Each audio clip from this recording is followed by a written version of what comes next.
Hello, I'm Pat and I'm making this behind the scenes video to show you what very little actually goes on to run this YouTube channel. Yeah, well, I'll start with, this is the entrance to the garden. So this is the house, this is how I get into the kitchen. Not a lot in there to do with the bird thing. I'll show you, might as well.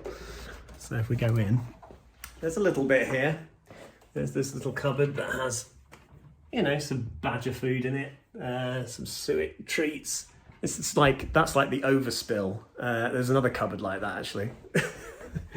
And that one there that's got a bit of seed in it. So yeah, but the house itself is kind of shielded. We'll come back in shortly and show you where some of the magic happens. But as you can see, this is my view. So it's not exactly laid out all nice and summery because it's a bit dark and dismal today. So you can just about make out some of the scenes you can see in the stream. Sorry, I must look at the camera. So if we actually go out and I'll give you a decking eye view of the garden. There we go. There you go, you recognise that? There it is.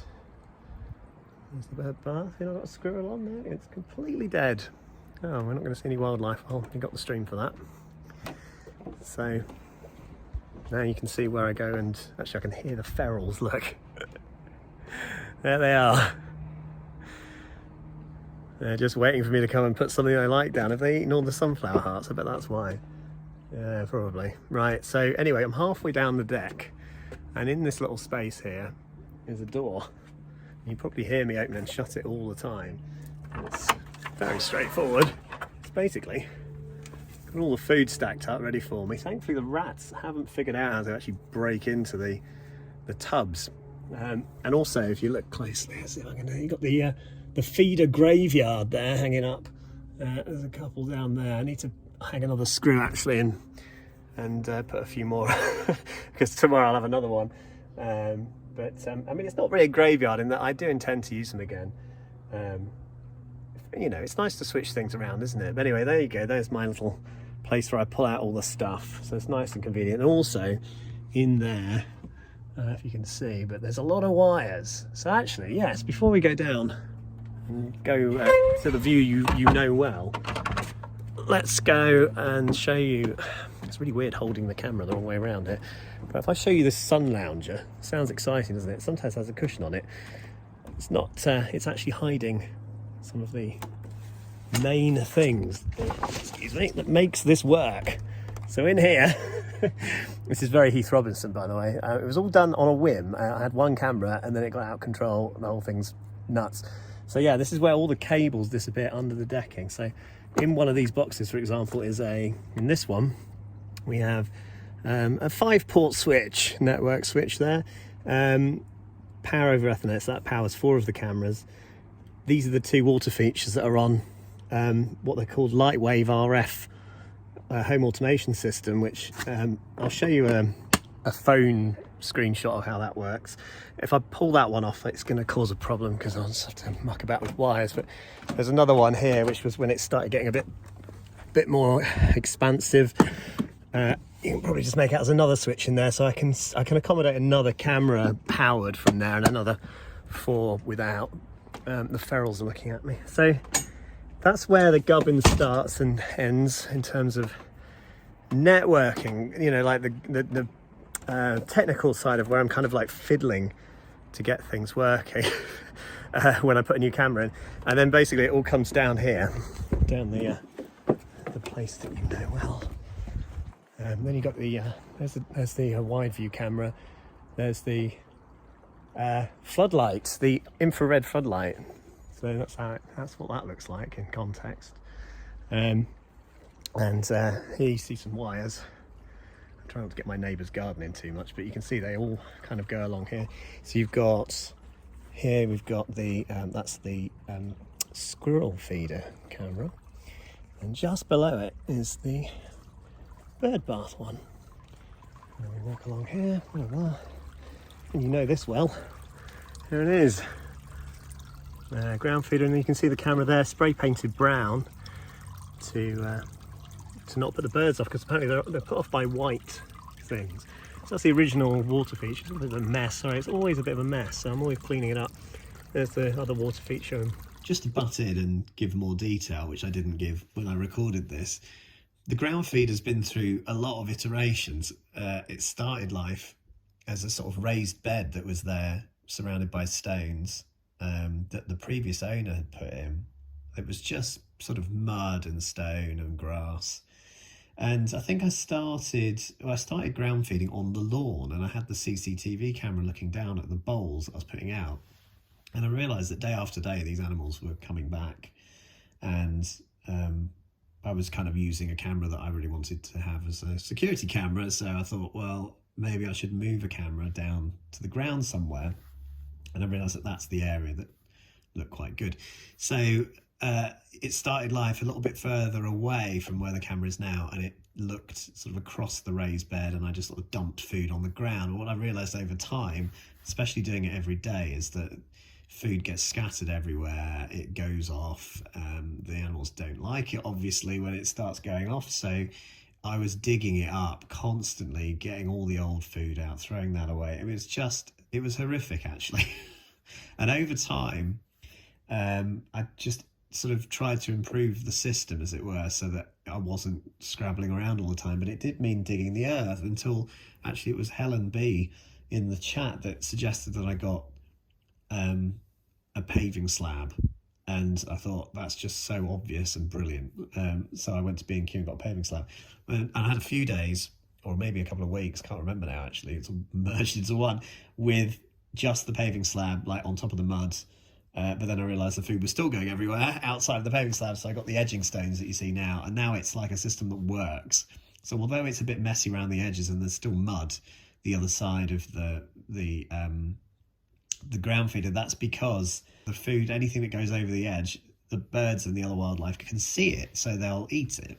And there's very little, thankfully, that does go over the edge now, because it's fairly well contained in that ground feeding space. Anyway, I thought I'd elaborate on that because that's been quite a long process. Water bowl, and there's some suet pellets out. Yeah, there's no sunflower hearts, so the ferals they're multiplying. And I honestly can't see whether any of this is in focus. So yeah, and then obviously you've got behind the bird feeder camera there, the bird feeders themselves, the camera that is the main event there, also spray painted brown. Oh yeah, and the little fluffy microphone things I probably went on about a lot, that's what they look like. They're just like little fluff things.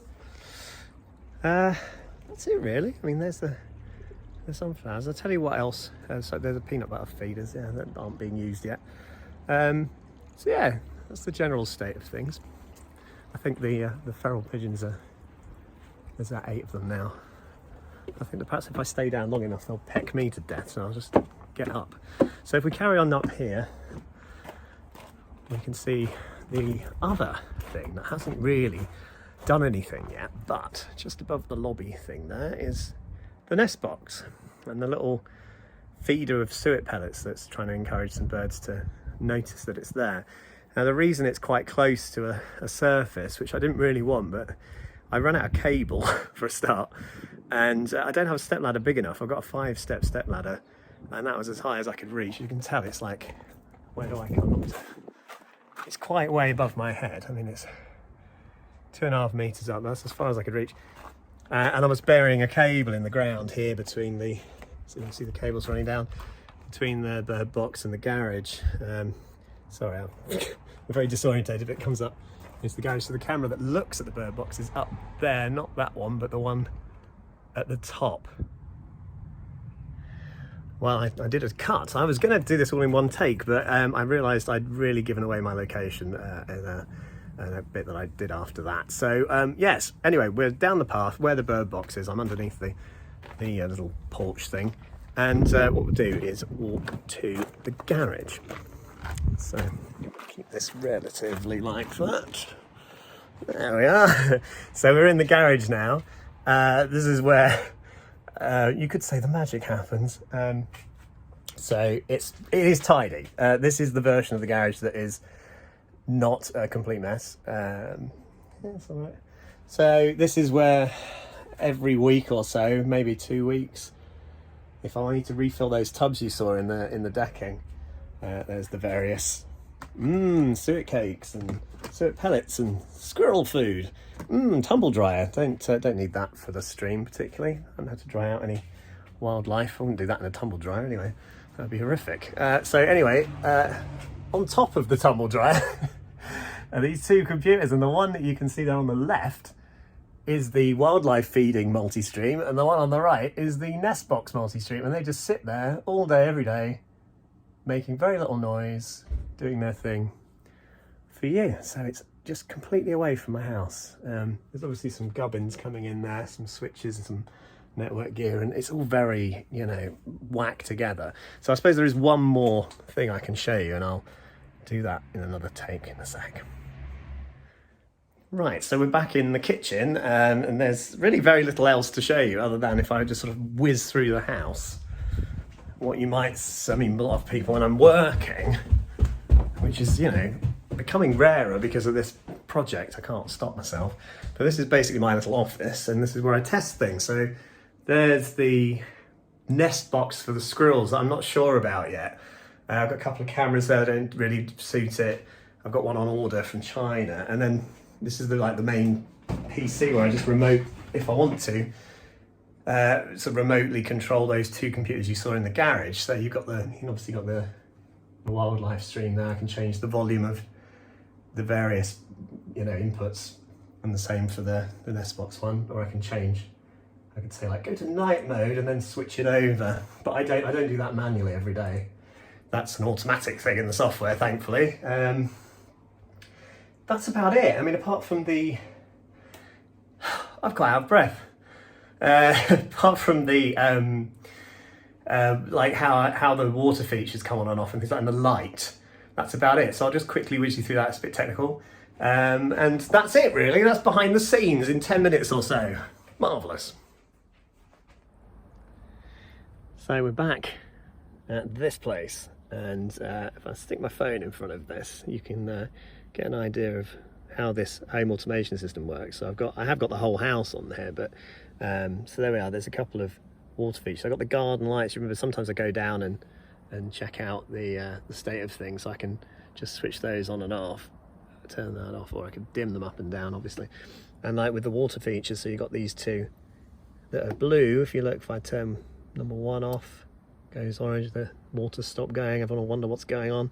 I can turn the second, gone the wrong way. If I turn the second one off, there you go, hear the click. So all that happens is with the software, it has timers. So I have a thing that happens at, there you go, water feature 2 on and off. So that's 6:30 in the morning, 11 o'clock at night, and the first one 8 and 9:30. So it's fairly straightforward. And then the other thing, obviously, is the light. So if I go into it's actually called Sexy Badger. Don't ask me why, it's just how it felt when I went in it. So if I go in there and come down here, again, it runs on a schedule. But if I tap the button, there you go. And it can be any colour, it can be any brightness. It is set to 8%, and that seems to be what stops the camera from going all weird and green. So yeah, there you go, that's the light. So that's pretty much it. Thank you for joining me on my behind the scenes, slightly technical and unnecessarily so, but I can't help myself, tour. I don't think there's anything else to show you. That's about it really. Have a good day.